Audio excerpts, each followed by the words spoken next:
Warning, this channel is intended for mature audiences and should not be viewed by children.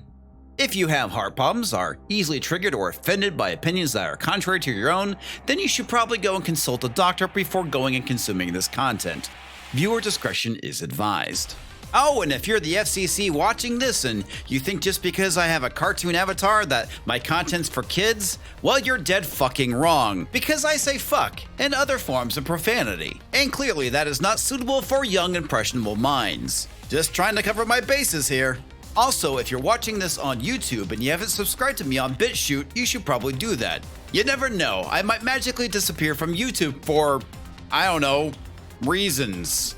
Oh, and if you're watching this on BitChute, sup.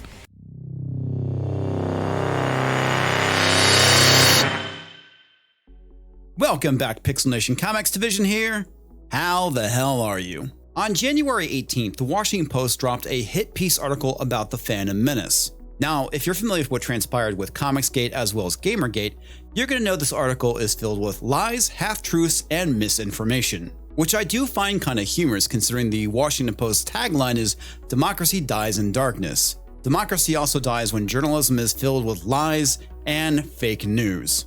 Anyway, on to the article. The latest Star Wars film satisfies the right wing. Will the left start trolling? Don't expect a new Fandom Menace to emerge this time around. As you can see, the Washington Post is already establishing their narrative. The Fandom Menace is nothing more than a right-wing trolling campaign, which it's not.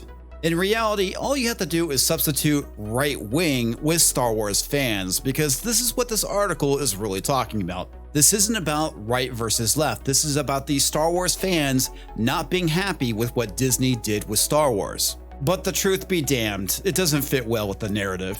Star Wars Episode 8, The Rise of Skywalker, leaves theaters soon. Critical reception was middling. Box office receipts collapsed, ending below those of The Last Jedi and Rogue One. And as of today, when I'm recording this video, it has officially been a month since The Rise of Skywalker has come out, and as you can see, it has barely hit $1 billion, and at this point, I don't think it's gonna hit 1.1. But right-wing trolling of the film was mild compared to The Last Jedi. This latest movie avoided that ire by moving Star Wars politically right. And this is the first lie. All they did was remove the progressive and identity politics from this movie. I would say that this actually made the movie more centrist than anything else, but definitely not right-wing. So has Lucasfilm replaced its right-wing trolling problem with a left-wing one? Probably not. And yet again, we have more misinformation. The issue here is that it was never about trolling. This is about actual Star Wars fans not being happy with what Disney has done with The Last Jedi as well as The Force Awakens. And as I stated previously, The Rise of Skywalker is going to resonate more with normies than hardcore fans. And again, as indicated by the box office numbers, we can see that this movie didn't exactly resonate with normies either. And again, as of recording this video so far, The Rise of Skywalker has brought in less than half of what The Force Awakens did. And as I stated before in my last video, the trend has been downwards rather than like with the MCU, which has gone upwards. Despite some issues with the prequels, the Star Wars franchise has some pretty good will with audience goers, and it was reflected in the numbers with The Force Awakens. Now, because Disney has not been very good stewards of the franchise, these movies have been steadily going down from movie to movie. Right-wing anger. After TLJ, an online campaign took issue with the film's feminism, leftism, and diverse casting. And the article is citing this study, weaponizing the haters, The Last Jedi, and the strategic politicalization of pop culture through social media manipulation. Now I need to go and point out that this research paper was debunked. It was actually debunked by a ZNet article of all things. This is where a lot of the Russian bot narrative came from, and it's absolute bullshit. This right-wing critique was so durable that it has a nickname, the Fandom Menace, which even Lucasfilm uses. And if you know anything about the Fandom Menace, you know it's a collection of many different types of peoples with different opinions. So what that translates to is that it consists of people on the right, as well as the left, as well as the center. And it's not just some giant hive mind as much as the access media would like to paint them to be. And yes, it does mainly consist of individuals who don't like Disney Star Wars. But there's also members who do actually like those films. And this is something that the access media never ever highlights. So no, it's not a right-wing movement, as much as the access media would like to say it is. But again, my narrative. These fuckers don't give a goddamn about the truth, and it's articles like this that really do highlight this. Anger at TLJ became a business. Popular anti-TLJ videos on YouTube have millions of hits, translating into tens of thousands of dollars for their creators. Now, I find this part of the article rather fascinating. Last year, Tim Pool talked about how legacy media was actually rather jealous of YouTube and how they were not getting their cut of the money, because your average YouTuber can go and make money off of sharing their opinion. And this is clearly a threat to legacy media. So yes, sites like the Washington Post have a huge issue with this. Right-wing personalities sell Fandom Menace apparel. Yeah? So? Entrepreneurs raised $50,000 in seed money for an anti-TLJ comic book and $10,000 for a multi-volume history of the Fandom Menace. So I'm assuming that the comic book in question is the comic book created by Jeff from World Class Bullshitters. And it's also pretty clear that they're referring to author Stephen Walton's book about the Fandom Menace. Who is this film for? Now that's a very good question. I've been asking the exact same thing myself. Many observers see The Rise of Skywalker as an apology to the Last Jedi haters. Personally, I think this is an apology to the casual movie-going audience, which is clearly what this movie was geared towards. After all, Disney has to go and recoup that fat cash they plunked down for buying Lucasfilm. So that cash cow isn't done being milked. Of the 53 Rise of Skywalker reviews by top critics archived on Rotten Tomatoes, as of January 15th, 44 described the movie as a reversal intended to win over the fans that dislike TLJ. I don't think they're wrong in that department. Disney went on the record saying that this movie had to appeal to everybody, and clearly it didn't. Though this movie is clearly not as terrible as The Last Jedi, it's still a pile of garbage. The Rise of Skywalker invites the perception that it was made with the conservative white male audience in mind. That is absolutely laughable. Oh, this is rich. It makes it sound like they went and replaced all their leads with white males. Last I checked, Daisy Ridley is still a woman, Oscar Isaac is still a Guatemalan American, and John Boyega is still black. So explain that to me. And again, the issues is not with these characters, it's with the identity politics that has been injected into these films. And let's not forget that one of the franchise's most beloved characters, Luke Skywalker, was turned into a spineless dope. Get fucked, Washington Post. Star Wars has always appealed to a general audience. That means both men, women, white, black, Asian, you name it. These movies are meant to appeal to those who love the hero's journey, and that's what this is all about. Not your fucking identity politics. After suggesting there would be a same-sex relationship in Rise of Skywalker, the filmmakers included two women kissing in the background of a scene, a moment easily censored for overseas markets. I'm sorry, what exactly does this have to do with conservative white male audiences? Absolutely nothing, that's what it has to do with it. So yes, Stunning and Brave Disney did include two women kissing in one scene, and yes, it could be easily edited out. Way to stick to your progressive guns, Disney. Could it be that you're more concerned with certain countries in the Middle East that have a certain religion that looks down on homosexuality having an issue with this and therefore not giving you money? Nah, I'm sure it has absolutely nothing to do with that. And people like you at the Washington Post are just fools for thinking otherwise. The Rise of Skywalker nearly eliminates the character Rose Tico, played by Asian American actress Kelly Marie Tran, who was the focal point for right-wing hate after her large role in TLJ. I find this very interesting because the statement is actually being very misrepresented. Now, this is the part I find kind of funny. This BuzzFeed article, which is actually referenced in the Washington Post article, says that the filmmaker's co-writer Chris Terrio said that trans character Rose appeared in fewer scenes because of the difficulties that arose in repurposing footage of the late Carrie Fisher, which is a reference to this interview from comingsoon.net. The Rise of Skywalker explains Rose Tico's limited screen time. So this is another lie that's coming from the Washington Post, which baffles my mind because you people go and include links and apparently didn't do enough digging or research. No, you're going and blaming the Fandom Menace for something that was clearly done by the filmmakers, and it had absolutely nothing to do with the dislike of the character. Get fucked, Washington Post. The criticisms of Rose Tico had absolutely nothing to do with Kelly Marie Tran herself. It had everything to do with the fact that the character was poorly written and just dumb. One critic illustrated all this with a list of Rise of Skywalker moments that undermine The Last Jedi's commitment to diversity.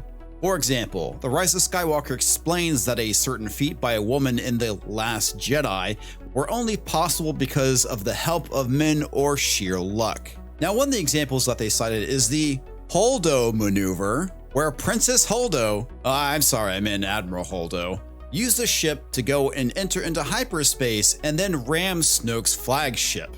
This is not possible in the Star Wars universe. There's this concept of the mass shadow. A mass shadow is any physical object that is not in hyperspace. Now, what pirates would do is they would go and drag an asteroid into hyperspace lanes, which would cause a ship to drop out of hyperspace so that they can go and attack it. Also, the Empire would do something very similar, so they can go and board ships to check for contraband. This is what happened to Han Solo. Now, I do want to point out that this is technically a part of the EU, so it may have been tossed out.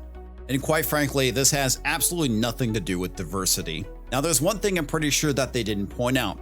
The fact that Finn's sacrifice, or attempted sacrifice, was undermined by Rose Tico. Technically, I would say it was undermined by bad storytelling.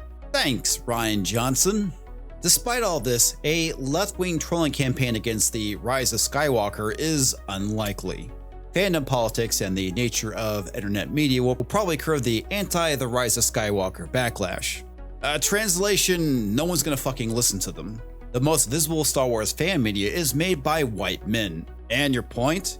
You ever stop and maybe take into consideration that the majority of Star Wars fans might be straight white men? No, I'm sure it never crossed your mind. And quite frankly, if you're strictly going off of demographics, it's most likely to be straight white men anyway. And yes, that doesn't mean that there aren't fans that are women, minorities, etc, etc. It's just that the greatest percentage is most likely to be straight white men. For example, until 2018, the Star Wars website included links to fan podcasts, which I collected for past research. 38 of the 56 shows had male hosts. Only one had a person of color as a host. So that looks like something you might want to go and take up with Lucasfilms or Disney. Some of these media outlets supported The Last Jedi backlash. For example, Rebel Force Radio, one of the oldest outlets, pivoted to cater to right-wing audiences. And again, you can just say Star Wars fans. Fans who feel slighted by the Rise of Skywalker's politics will not have a comparable platform. I find all this rather humorous that they're saying that the removing of feminism as well as the progressive agenda and identity politics from the Rise of Skywalker is somehow political. It's not. And if I have to, I can go and revisit the box office decline that has been the Star Wars franchise. But I'm not going to bore you with that again. Female, non-white, and the Alphabet fans control fewer fan outlets. They also have experienced more online harassment, discouraging them from engaging with the larger fandom. Bullying the detractors. Last Jedi backlash included extensive online trolling of TLJ defenders. By contrast, since the Rise of Skywalker, the major trolling incidents have targeted the fans who were disappointed by the film. And I find your lack of evidence disturbing. A Fandom Menace account manufactured a hoax claiming Reylos were sending death threats to the Rise of Skywalker director. And yes, the Fandom Menace account they are referencing is in fact Data Racer. A Reylo is a fan of the controversial romance between the Rise of Skywalker protagonist Rey and Ben Solo / Kylo Ren. BuzzFeed credulously reported the claim. The BuzzFeed article actually has a link to one of Data Racer's posts. This one, in fact. Now, this is the lie. Data Racer didn't make any of this shit up. These are actual posts that were found, and yes, they're making death threats, but you know, it's the fucking internet, and telling someone to die or I'm gonna kill you is basically an empty threat. Now, here's the thing. These fucktards are the exact same people who claim that it's a death threat when something like that happens to them. But when it's used against the opposition, it's perfectly acceptable because civility is now overrated. It's all lies. And never mind the fact that Data Racer actually has the evidence to back it up. Because remember, folks, when you actually have evidence, it's harassment. And yes, I did go and do my homework. I did try and verify the authenticity of these posts. And as you can see, this one has been marked private. Several of the accounts have either been deleted or suspended. but I did find some of the posts that Data Racer did go and reference. This one here by Joby1, I want JJ Abrams' head on a platter. Sounds like a death threat to me. Here's one that goes and reference Stardust Spell's post, but has actually been deleted. This from Bitch I'm Gonna Kill Ya. I'm gonna K-word JJ Abrams. K-word I'm sure means kill. Finally seen the rise of Skywalker, and I'm going to kill JJ Abrams with my bare hands. And the list goes on and on. Now I didn't go and verify each individual post. Quite frankly, I don't have that kind of time on my hands. I think I've gone and done my due diligence in verifying that these posts are indeed not fake. So again, the Washington Post is lying.